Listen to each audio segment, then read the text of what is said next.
What is up with referees nowadays? They have the easiest jobs of any era of referees, and to be honest, the standard of refereeing has gotten somehow worse in the last 10 years. I genuinely don't think there is a single football game that we go through on a day-to-day basis that doesn't have some major decision gone wrong, or just accumulation of loads of errors, and it's quite embarrassing at this point that we live in an era in 2025 with all this technology and the referees still can't do their jobs properly. Friday night was another clear case of a referee that is simply not up to standard. And we're going to talk about that game specifically and also kind of the general topic of officiating, my gripes with that topic of officiating and how I would go about aiming for a better future, because there's no point complaining about something if you're not going to offer solutions to those problems, or at least improvements, in my opinion. Lads, lasses, and the rest of the masses, welcome to Grey Matters. For this series, it's going to be a bit more chilled out, a little bit less edited, more kind of like a podcast than anything else, really. There'll be some visuals on screen at times, but you can probably just get through this video by just having it open in the background if you want, just listening to it like whilst you're doing something else, that's fine. First things first, let's talk about that game, the Friday night game I said before. It's Chelsea versus Flamengo, and it's this is a whole can of worms which I'm going to talk about in certain sections, and I'm going to try and be as respectful as I can here. But if I do let my bias out, there's a reason for it. Obviously, I'm a Chelsea fan. A lot of the stuff which I'm going to be saying in this is my opinion. It's my personal opinion, and for whatever reason, whenever I try and give my opinion on things, people try to go into my comment section and prove me wrong or say that I'm mistaken. It's my opinion. You can't prove me wrong. You can't say that I'm wrong. It's what I believe. It's my personal viewpoint, and your viewpoint is just as valid as mine. If you want to put yours in the comment as well and be respectful about it, go ahead. I'm not going to complain about that. I want to talk about the referee first of all, and this referee is from El Salvador. He's Ivan Barton. Um, and I want to talk about this man because if we look at his history as a referee, we really should have kind of known what we were in for. And in fact, actually, and kind of looking at news reports and media speculation before the game, even some of those sites were predicting that this was a game that was going to be quite mismanaged, let's say. Let's talk about his history.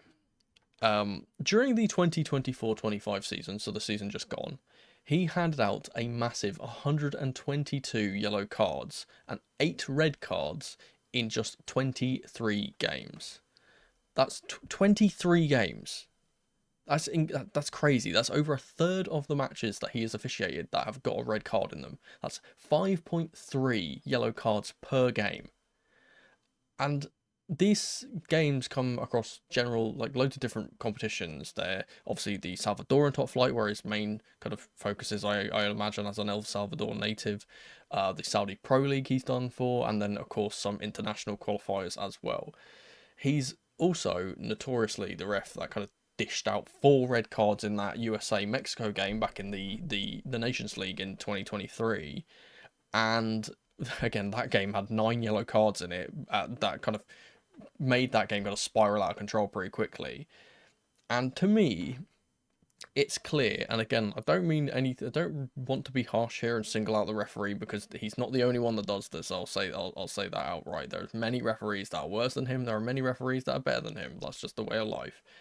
But it's very clear to me that he is a referee that is either not good enough to keep control of the game of football, he's not experienced enough to referee games of this magnitude. He's only 34 and he's only been refereeing for 7 years.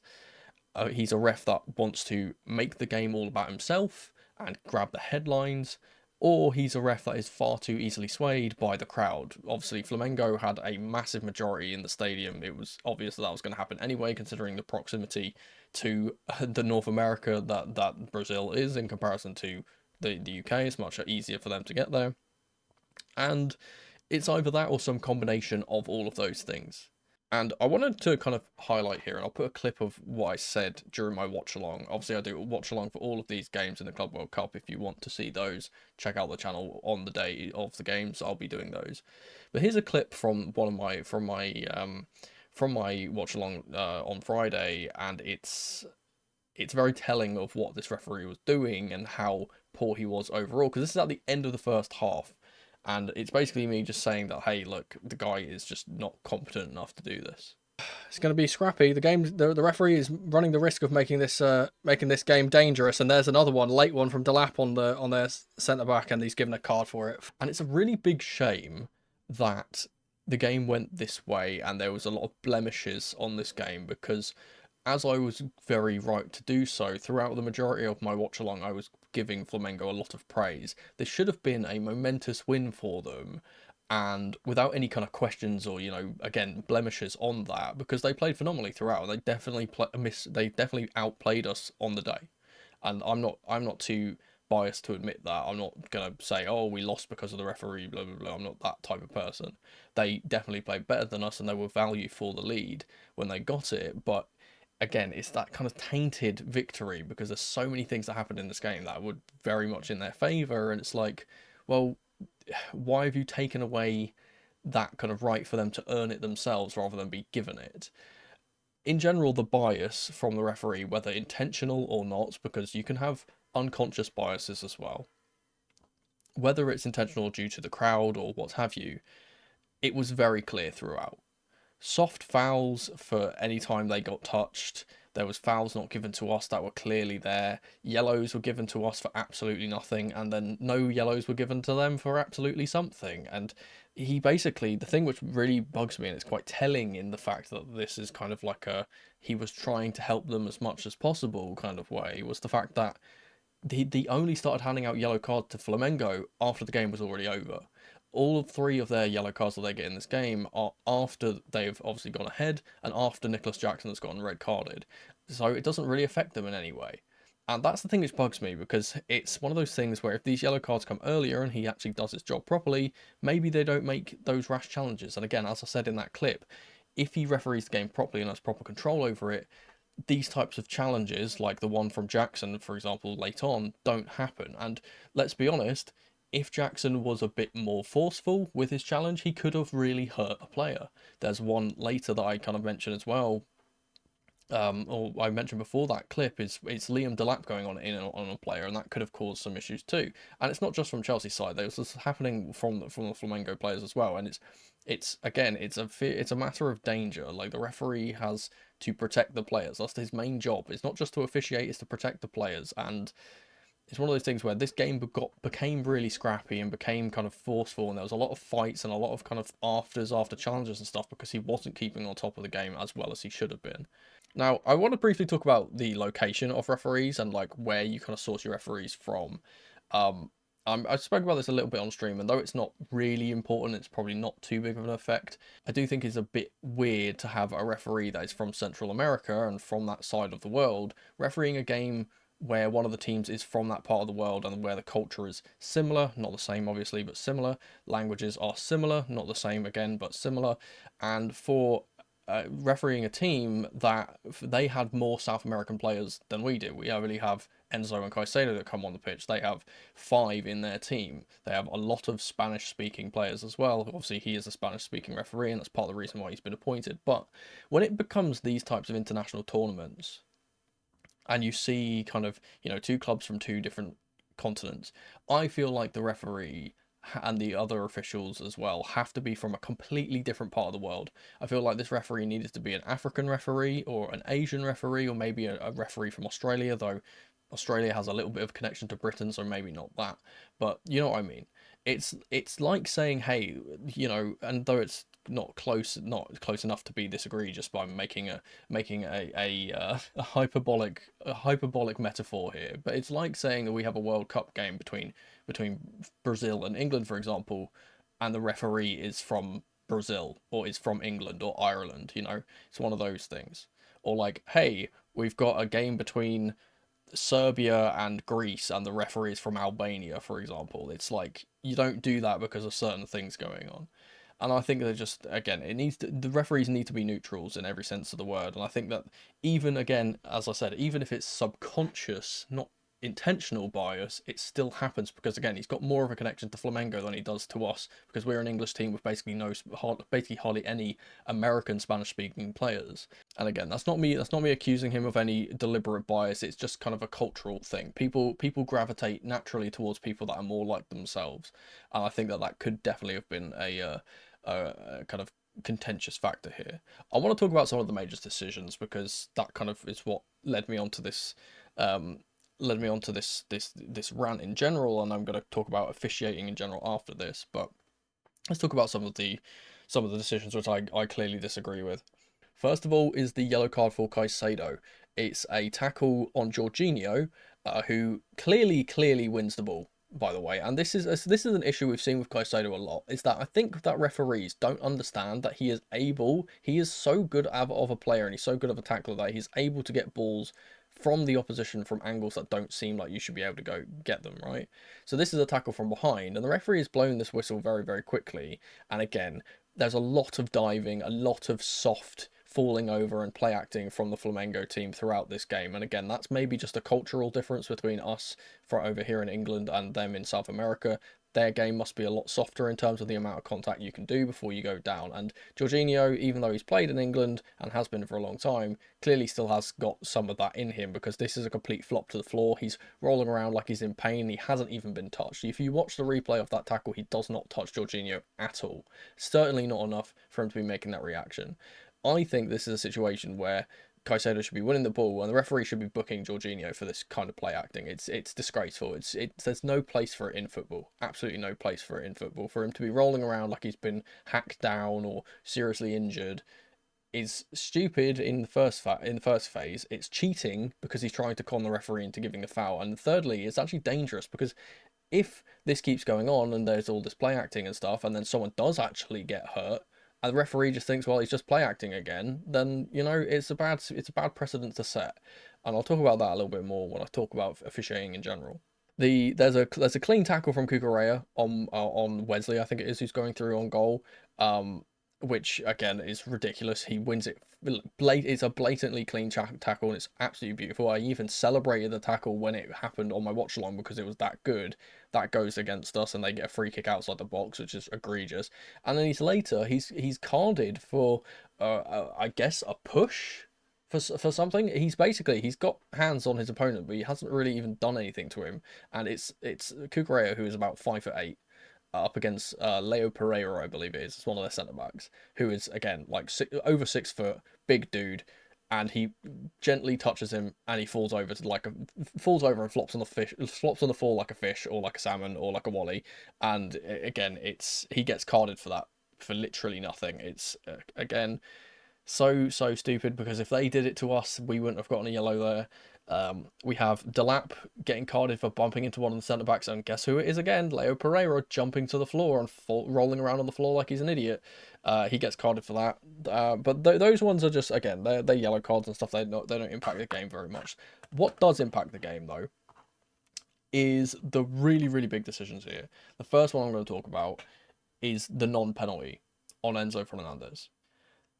This is genuinely one of the most egregious decisions I've ever seen in football, and I'm not exaggerating when I say that this usually you can kind of excuse referees if they don't see something, right? You can say, oh, maybe didn't see this, blah blah blah. Referees can go to VAR, they can check to see if they've made a mistake. If they've made a mistake, they can correct it, blah blah blah.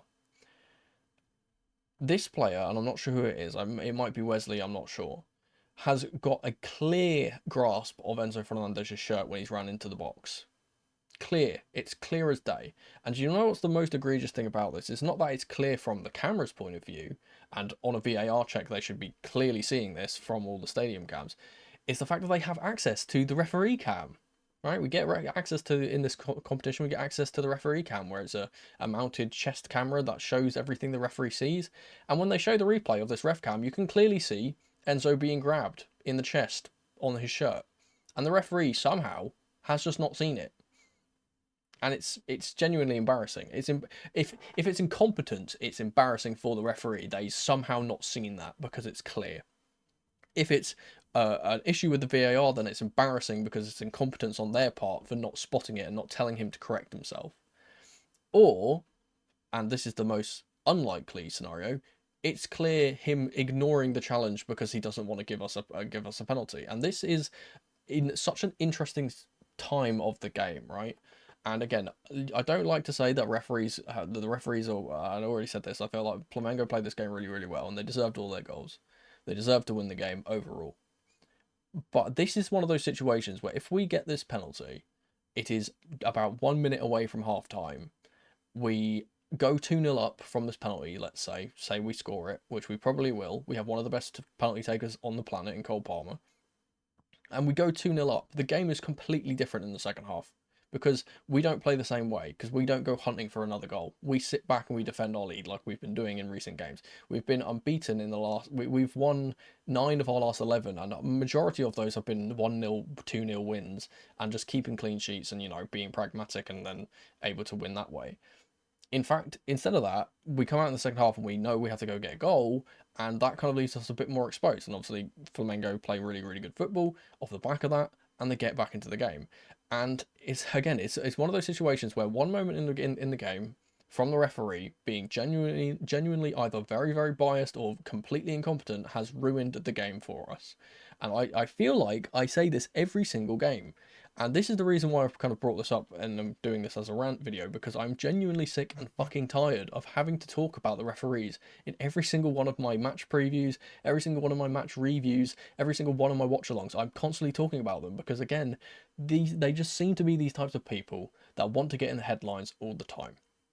I've already been on record multiple times saying that I don't think that the names of referees should be said on live TV. I think we shouldn't know who they are. We shouldn't be able to do what I've done in preparation for this video and search up Ivan Barton and find all of his kind of all of this information about him. I shouldn't be able to do that because he shouldn't be a known person. He should be a neutral person that's in the middle of the pitch that we don't know, that can do the game and do the job and doesn't get any fame or fortune for doing his job, right? Do you know the interesting thing about this, and I found this out about Barton as well, is that is that he's again, I spoke about him being relatively inexperienced as a referee. Again, he's only 34. That's not old at all. He's been in football for 7 years, which again is not a long time at all in comparison to other referees. And the thing which is kind of interesting to me is the fact that he clearly, obviously, he got a degree in some science. I can't remember which off the top of my head, but some kind of science. And he clearly is a person that just didn't have any kind of interest in football at all, or doesn't has not played football at all. And I think that's very, very important when it comes to refereeing games. It's kind of understanding what is going through players' minds when they're playing and things like that. And again, I'll get onto that a little bit more when I talk about intention. I'm gonna have a whole section about intention because of one of the incidents here. Let's talk about um the handball. There's a handball in this game which I think is very, very egregious, and this is something that's gone completely under the radar and I don't think anyone else has really spoken about. But there's a situation where Liam Delap is running through on goal. He has outmuscled Leo Pereira. Again, Leo Pereira constantly being this guy who's getting flopped to the floor and getting fouls and all this stuff and just genuinely being like a horrible football player. There's a situation where he gets outmuscled and Delap is running through on goal, and even though it's not close enough to goal to say like, oh, we might score here, but it's the exact same situation which the Liam Delap ran in on, basically ran through for his assist for in the first LAFC game, and it's the exact same situation in which earlier in the game he had ran through and got a shot on goal. The player falls down to the floor and deliberately handballs it, and it's not even a situation of like, when I say deliberate handball, I'm not talking about like, oh, it's hit his arm and he's kind of made himself bigger. No, this is a clear, he has reached down towards the ball and slapped it away from Delap so he cannot run on. And the thing which is egregious about this, obviously the foul is actually given, right? The foul is given, which is a miracle in itself. How this is not a yellow card, I have no idea. It's a minimum, it's a yellow card because it is deliberate playing of the ball with your hand. It's not like he's fallen over and accidentally handballed it or anything and they've had to give it because it stopped a move or whatever. It's not that. It is a deliberate action for him to reach down and slap the ball away. This could be in some referees' minds because of the extra context of Liam Delap being able to run through and possibly get a shot off on goal, of us getting an assist before from this same kind of scenario. This could be a red card. Genuinely, it could be. I wouldn't advocate for it personally because I don't think it is close enough to the goal to warrant it, but some referees could give this as a red card. The fact that it's not even given a yellow though is absolutely egregious, and it's just kind of another kind of example of how easily they got off of doing this kind of the quote dark arts of football. I think I hate that term of dark arts of football because it is just cheating. That's what it is. It's cheating. And I'll read a little quote here from for kind of the ruling of handballs. It says a deliberate handball will usually result in the offending player being shown a yellow card. Again, this player wasn't. But if they're deemed to have stopped a goal scoring opportunity, then a red card can be given. It's basically the premise of it. And again, it's just one of those things where if this is a Chelsea player, if say for example Trevor Chalobah gets thrown to the floor by one of their strikers and then handles the ball to stop him from running through on goal, he immediately gets red carded here. I genuinely believe it. He either gets red carded or immediately yellowed. And the fact that Leo Pereira has gone away with this after diving all game and doing all this stuff and getting involved in afters with Kukurea and Delap earlier in the game and things like that is just it's egregious. It's silly. It's stupid. And again, it's another situation where it's annoying because it ruins the game because the actual football of this game, the actual tactical nuance that is kind of surrounding this game was really interesting, and I highlighted that a lot in my preview that I thought that Flamengo could have a very good tactical matchup against us, and they did in the end. But it's just again, it's ruined the game for me because I've watched that game, and instead of coming away from it thinking, wow, Flamengo did really, really well to beat us, I come away from the game thinking, wow, the referee fucked us over so many times in that game that I just don't want to, I didn't even want to do my review of the game like I normally do. I didn't want to do it because I knew I'd get annoyed thinking of the game. Now, I want to talk about the final major decision here, and it's the Jackson red card. And I know a lot of people are going to disagree with me, and people are going to call me delusional and stuff because it's already been happening from the watch along. But again, I said this at the top of the episode. This is my personal opinion. If you disagree with it, I don't care. I genuinely do not care at all. You're not going to change my mind in any way by saying that I'm stupid or whatever. So don't waste your breath. Let's talk about this Jackson red card. And I'll try and put some pictures on the screen and kind of help explain what I mean a little bit more. So again, if you're a person that's just kind of listening to this like a podcast, this might be the time to kind of look. But let's talk about the Jackson red card. And why I don't think it's a red card. And I've immediately mentioned this on my stream when I was doing my watch along. It's 100% a foul. There's no doubt about it. There's 100% a foul. It's very arguable, yes, it should be a yellow card challenge. This should never be a red, in my opinion. Absolutely never a red. And again, I spoke about this earlier at the top, kind of when I was talking about this, but I think that intention is really, really important. And his intention of what he's trying to do, and kind of what his actual like mentality and what he's thinking before he makes this challenge is before he makes the challenge. Because I think that is important when it comes to reviewing certain situations.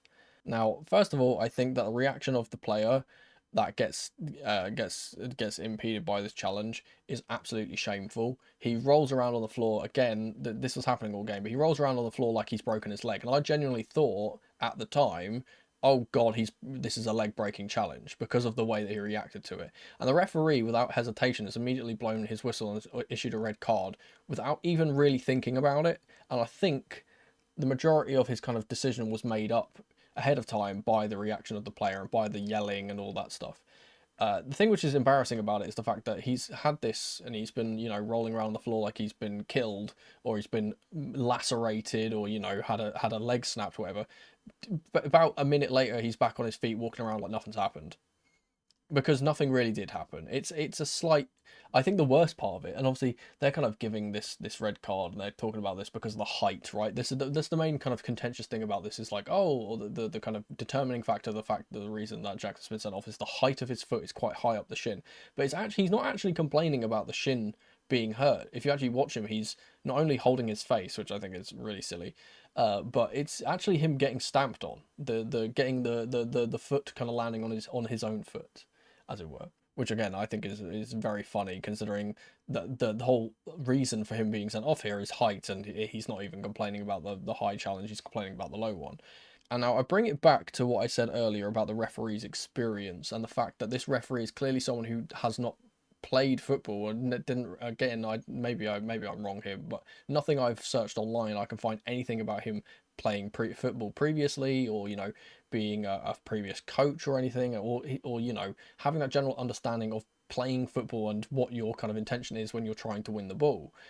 And because it's clear to me, and clear it should be clear to anyone else that's watching this, that Jackson's intention when he goes for this ball is not to harm the player. It's not to even put a challenge in on the player. What he's trying to do is put his foot down to the floor so he can get the ball on the opposite side. And it's a common move that everyone does in football. It's you shield the ball by turning your body, putting the foot over the other side of the ball and coming back. Right? He's tried to do that. And it's just an unfortunate circumstance that the player that has been quote unquote fouled here has ran into him as he's doing this action. People are saying that this is a forceful stamp. It's absolutely not. There's basically no force in it. And again, it's egregious to see people taking screenshots and taking the one frame out of context to say, oh, look how high this is on his shin. When again, that's not where the actual contact is. It's more on his actual foot when he stamps his foot down. But it's like, for me, it's like, where do you want him to put his foot? He can't just stop gravity. Like, he can't just stop putting his foot down. And again, as a person that's played football in the past, I know I've done that same action to try and control a football multiple times per game, right? Jackson's a player that's done this. And again, I think there's a little bit more leeway that should be had in this situation. Because, again, it's his first challenge. He's literally just come off the pitch, or come on the pitch. It's his first challenge. It's not like, again, he hasn't gone in forcefully in terms of, oh, I want to hurt this player. He's literally just trying to wrap his foot around the ball. That's all he's trying to do. And that's the thing that bugs me. And again, it's when I talk about intention in football. And for me, and this is my overarching point, is that intention and context specifically is really, really massive in football. But it's often ignored in favour of guesswork or just kind of going by what the book says, right? And I'll talk about that a little bit more when I talk about improvements to refereeing and how I think like these can be kind of these things can kind of be improved upon. But it's one of those things where again, like, and you can tell this from the apology post that he's put out here. He's literally said like, it's not my intention to it wasn't my intention to foul the player. In fact, I'll actually get it up here. He said, and I quote, "I want to say sorry to the club, the staff, my teammates, and all the fans watching. I let you down. Another red card, and honestly, I'm so angry at myself. I work hard every day to help the team, not to put us in this kind of situation." And that's just, again, him generally apologising. But it's this next bit that is really, really important to me. It says, "I still don't fully understand how it happened, but one thing is clear, it wasn't intentional. Just a football moment that went the wrong way." That is and then obviously he says, "No excuses, to take full responsibility. He'll reflect, grow, blah, blah, blah. Sorry, sorry, sorry." Etc, etc. But that is so important because again, it puts into context and it puts into perspective what the mentality of the player is when he puts in his foot here. Because he doesn't even claim that he's even trying to tackle the player that goes and eventually gets hurt here. And he doesn't fully even understand what's actually happened in the moment. Because again, his intention isn't to stamp on the player or injure him at all, and it's not even particularly a dangerous action that he's done. He's just simply tried to wrap his foot around the ball, and it's a very unfortunate kind of unfortunate thing that would happen here. To quote F1, if anyone's a big F1 fan, this would be what they would refer to as a racing incident, just something that has happened and it's unfortunate, but you don't punish either player for, or either driver for in that case, because it's just a coming together. It's a thing that happens, right? I think that that's what this is. And again, it's clear to me as a person that's played football and has done that exact same movement before, that that's what he's intending to do. And yeah, maybe again, the thing which it may be in current footballing rules, and this is why I'm fine with, I'm kind of over it in a way, that I'm fine with it being given that way, because current football rules, I guess you could say that yes, it warrants a red card. However, I think that the rules are an absolute fucking sham, and I would completely change them. And that's what we're going to talk about. We're going to talk about some one-fix solutions to not only improve whether that decision is made properly, but also this entire game is officiated properly. Alright, so I wanted to actually give a little bit more extra context, and I wasn't going to do this originally, but I thought that I could kind of expand upon what I mean when I talk about this Jackson card, and specifically when I talk about the intention of what he's trying to do here, and I can kind of, instead of just talking about it, actually show you. So obviously this starts with Trevor Chalobah on the side. He's going to pass it up to Gusto. Gusto's going to pass it to Jackson, and we'll skip ahead until we get to that point. Now, the first thing which I want to actually say here is actually, I think it's a bit harsh on Jackson in general because he's fouled one, two, maybe three times during this move in general. If we watch the tackle that comes in for Leo Pereira here, it's in his back. He's tackled his in the back of his leg, not got the ball. His second leg comes through and also clatters him. Gets no foul from here.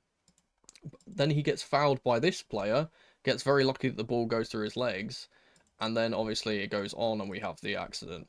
I'm not going to show you the accident from this angle because it's a bit unclear. I'll show it from the replay where it's a bit closer from the touchline because I can kind of show what I mean about what Jackson is thinking during this kind of movement and what the implication of what he said during his post that he put up really means. Okay, so here's the start of the move, right? And this is important context. Obviously, he's being challenged by two players.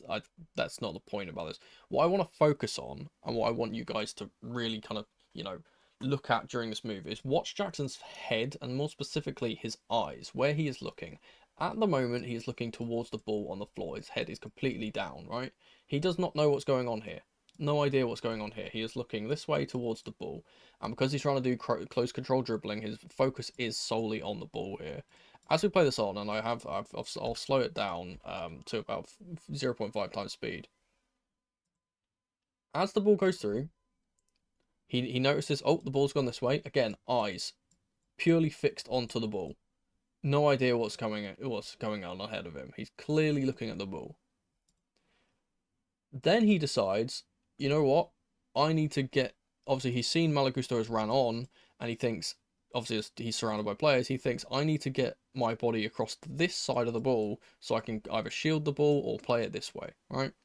That's his intention. Again, from here, you can still see he's looking at the ball, he's holding off this player. That's what his focus is on, this player and the ball. Then we go forward, and he makes this move. Again, watch here. Eyes still looking down at the ball. He has no idea that this player is even here at this point. And he goes to make this move because the only way he can actually get around here because of how far away the ball is he needs to leap to the side, get his foot planted on this side of the ball so he can either control it with the inside his instep or kick it back this way with a back heel, which is what I think he is genuinely trying to do here. I think he's trying to do some kind of little flicky back heel, which doesn't really come off. Now, as he goes in, again, watch as he's made this move, he's left the floor, which again is a bit dangerous, let's say that. His eyes are fixed on the ball, completely looking down. His foot is there, he's trying to stretch his leg out to control the ball on this inside. As we play this on, he plants his foot here, he's still looking down at the ball. And he's turned his foot inward because he's trying to get his foot here so he can play the ball this way or control the ball or to back heel it. This player that's now coming in, which I think is off screen slightly for you guys, this player here, who is the guy who eventually gets fouled here, he has no clue he's even here. He's been looking at the floor the entire time that this has happened. He has no clue that this player is coming in for the ball here. And again, it's just unfortunate timing that the guy steps in to make the pass as Jackson's kind of doing this, and he's obviously we don't get to see the end result of this because obviously the player does get in the way in the end. But if this player's not here, what happens is Jackson's foot goes down to the floor, he controls the ball and it goes this way, but obviously he gets intercepted by the player, and when the contact happens, again, this is not that big of a contact. This is what the freeze frame that most people are stopping on. It's like, oh, look how high this is, look how high this is. Again, still look, he's looking down completely at the ball, has no clue this guy's even here, right? The main issue for this challenge is that his studs go down and then he's kind of on the player's foot at this end point.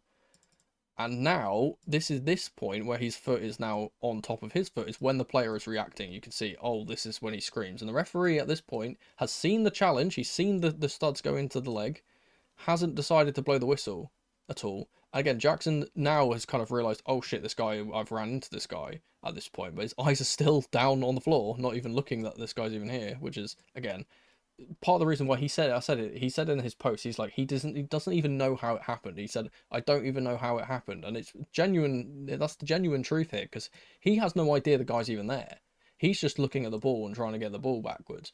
And eventually, obviously, the ball does get tackled away from him and goes this way. But he's expecting that to happen anyway, because he's expecting to back heel the ball or to touch it with an instep. So he's already looking back, expecting it to do this. We play this on a little bit more, and now this challenge has already happened, right? It's already happened. Ball's gone. Jackson's still not even acknowledging that the player's there. He's looking backwards. Even this player's looking backwards, looking at the ball. Now is when the referee is about to blow the whistle for this challenge, because now that's after the player has screamed. And again, I'm not saying, I'm not disputing this being a foul in any way, because it is a foul. There's obviously contact there. It is relatively high at the start, but the main point of contact is a stamp on the foot. Do you guys genuinely believe that a stamp on the foot is a red card challenge? And more importantly, an accidental stamp on the foot is a red card challenge? Because I don't. I don't think any challenge, if it's accidental, is a foul at all. And it's something I speak about as well with, for example, follow throughs. There's a big contentious thing about follow throughs. So people get red carded in today's modern game when they kick the ball and their studs go into a player's leg after they've kicked the ball. I think that that's an absolute bogus decision if that happens. Like, what is the player meant to do? Like, he can't stop his momentum of his leg. And the same thing with Jackson here is that he can't stop once he's kind of, and I'll see if I can get back here. Once he gets to this situation, which again, he doesn't know the player's here, he's looking at the ball. He's been looking at the ball the entire time. He doesn't get to this point here. He's off his feet here.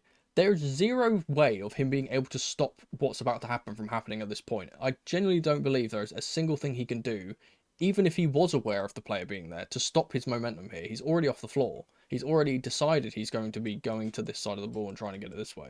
He can't do anything about this. And again, as we play it on, it's just an unfortunate timing thing. Again, at this point, we can see, like, again, he's still looking at the ball. He has no intention to hurt this player. He has no intention to even challenge this player for the ball because he doesn't even know the player's there. And again, if he's slightly faster, his foot gets planted exactly in this point where eventually where the player's leg goes, and he kicks the ball away, and it's a complete non-factor. It's just, again, it's what I said before. It's a bit of a footballing incident. It's just a unfortunate coming together. And though this freeze frame does look quite nasty at first glance, with the given context and again the intention, I don't think this is a bad challenge. Like, I genuinely don't. I don't think that he's actually even tried to challenge for the ball here. He doesn't, it's not a 50-50 where he's trying to get the ball before the person. He doesn't even know he's there. Now, of course, when it comes to refereeing and it comes to, something like this, most things are subjective, right? There's going to be some level of leeway depending on the referee, depending on the country, depending on the teams, depending on the official football associations, kind of different between different countries, like what their kind of rulings are and things like that. But, and again, that's something which I would improve personally. I think there should just be one governing body and one set of rules before all leagues. But that, again, that's a bit too complicated to actually do. And again, there's not one straight fixed solution to refereeing, but I'm going to offer some kind of things, and you guys can give me your opinions on these and whether you think that these are good. First of all, timeouts for play acting. I think if a player kind of is injured, quote unquote, is injured from a tackle and they're on the floor grasping at their leg or grasping at their face and they're on the floor for more than, let's say, 10 seconds and haven't got back up to their feet, they should be sent off the pitch. Simple as that. If they're injured, as they so claim, they should not be on the pitch. They should go off the pitch for at least 5 minutes. I know that they do the thing where they have to go off the pitch to receive treatment and then they get the 30 seconds and come back on, but that's not enough. Simply, that is not enough. It needs to be bigger. That needs to be at least 5 minutes, in my opinion, because it would discourage players from doing this. It would discourage them from, flopping onto the floor and pretending to be injured, because they know that, oh, if I pretend to be injured, then I'm going to get sent off the pitch for 5 minutes and I can't contribute to the team. And in that 5 minutes, 5 minutes is, or maybe more, depending on how much they want to do this, in that time they could be 10 man down a man, obviously, and they would be able to concede goals. I think it would really highly discourage players from playing this way if they actually faced consequences for doing this. Likewise, I think that harsher punishments for diving need to be enacted. I think it needs, if a player has simulated at all, there should never be oh, it's contentious, I'll let you get off with it. It should be an immediate yellow card, because this is blatantly cheating. If you are not giving the foul, you are saying that the player has dived. That's it. It's a black and white, pardon the pun, it's a black and white issue. If it's not a foul, then the player has dived.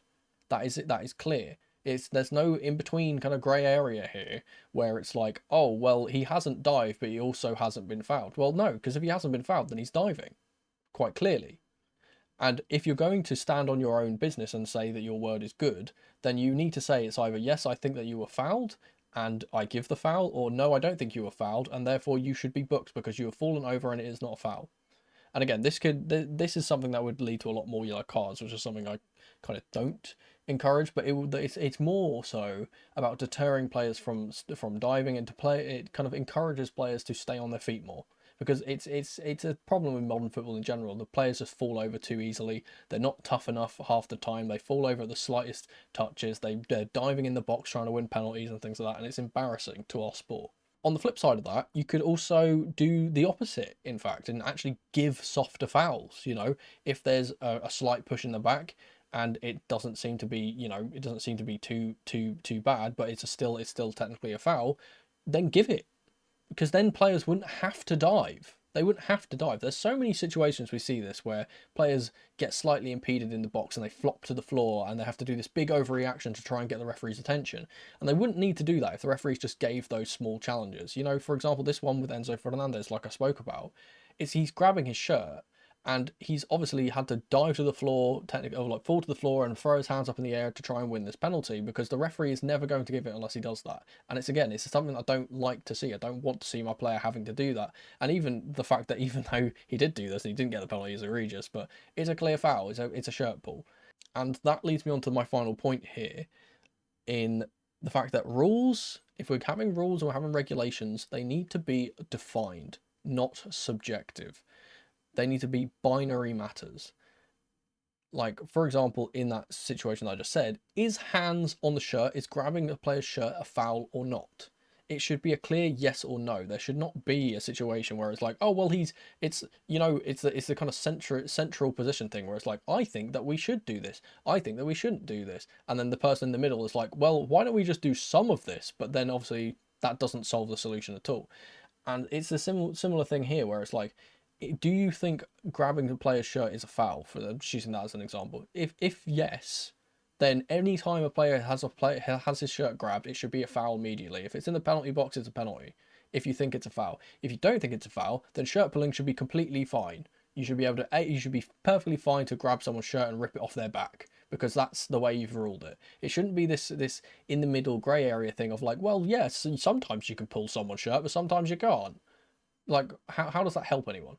Like, and again, maybe this is maybe jokingly, maybe this is a bit of my autism coming through here, but I just think it's very silly and hard to understand. If like, why is it not just an easy black and white thing of, yes, you're not allowed to grab someone's shirt, therefore if you grab someone's shirt, it's a foul, which in truth is actually the rule. You're not allowed to shirt pull. You're not allowed to grab people's shirts. You're allowed to grab the player, for example, their arm or what have you, as long as it's kind of not that bad. Obviously, football's a contact sport. You're allowed to do that. But shirt pulling has never been allowed. So it bugs me, and again, in this specific example, it's weird to see that players get away with it every single game. They're allowed to do it every single game. And they aren't cautioned, and they aren't given penalties in the box, and let Chelsea go 2-0 up because of this. It's a bit weird. And as I kind of said here, it's another matter, like, for example, offsides. And this is part of the reason why I really like the semi-automated offside thing, and I love the offside rule, because it's a very clear thing. You are either onside or offside. There is no grey area. You are either above or kind of beyond the player, or you're not beyond the player. That is not it's not a matter of discussion. And now with the semi-automatic offside thing, you can actually tell that, and it's nice. I appreciate that, and I appreciate that improvement in the refereeing. Let's keep that up and keep doing it, please. Obviously, I'm a big advocate for context being used in football when it comes to fouls, but if they're not always going to use the context and they're just going to ignore it half the time, then they need to not use it at all. Make every single rule a cut and dry issue and not something that is up for debate. And again, though I say this, and I know it is difficult to do that, it needs to be a situation where for things like fouls and for things like red cards, they say like, oh, excessive force obviously being a factor for red cards. How can you determine what excessive force is if you are not measuring the force of challenges? Like, it's not possible. It's just up to an opinion of one person in that regard, or a few people with a monitor. There's no defined kind of thing saying what excessive force is, for example. There's these whole thing of a goal scoring opportunity. What is a goal scoring opportunity? For example, if it did that, and again, kind of depends on the player. Like, for example, let's take Lionel Messi back when he was in his Barcelona days. Would it be a goal scoring opportunity for a player like Messi if he was fronted with 3 defenders? Probably yes, because he's good enough to get past those 3 defenders and score. But obviously, another player, for example, let's say, I don't know, Theo Walcott. That's just another random winger I could think of off the top of my head. No shade to Theo. I think he's actually a good player, but it may be in the same situation. They wouldn't say it's a goal scoring opportunity for him because he wouldn't be able to get there. But it's one of those things where it's just, again, there's so many variables in football, obviously, and that's a whole nother discussion for a whole nother day. But I feel like for things when it comes to rules and it comes to handballs, again, what a deliberate handball is, for example, like they say that, oh, if it's below your shirt sleeve, then it's a handball, and it's like, well, people's shirt sleeves are different lengths because, you know, and it says like below the armpit, for example. People have different bodies. It's different per player, and that's not how it should be. It should be a defined thing of like, it's a handball if you use your hand or your forearm. You know, like, let's not have this weird half and half, oh, it's here somewhere type of thing. And for situations like the one with Leo Pereira in this game, if you slap the ball deliberately, you should be immediately sent off the pitch because you're cheating. It's cheating. It bugs me. And again, I don't think that refereeing is ever going to get to a perfect state. I'm not gonna say that I think it will do ever, because it won't. Because not only because the referees aren't competent enough, they don't think they ever will be, regardless of funding, regardless of training, regardless of whatever. I don't think they're ever going to be good enough to follow the rules to the letter. But also just because the rules are just fucking stupid at times. And this situation with Jackson is one of those times where I think that if you give all the context and you actually look at what's happened, you see it's his first challenge, you see that he's just come off the bench, he's not fully up to speed with the game yet, and all these players have been throwing themselves to the floor all game, and everyone's a bit frustrated and all that stuff. And if you put all the context together, you probably determine, yes, this is a foul, but it shouldn't really be a red. And that's just my opinion. If you disagree with it, let me know in the comments down below. That was just the first episode of Grey Matters. I'm going to be doing a lot more of these when I want to do rants. If you want me to talk about a specific topic, let me know in the comments down below as well. I'll be more than happy to kind of talk and ramble about things. And that could be football related or otherwise. I would like to kind of branch this out at some point too. Thank you guys so much for watching and or listening, as always. And remember, football should be as simple as black and white. Something ain't right, I'm drowning in the ocean. I'm still alive, but I feel the fall in my ocean.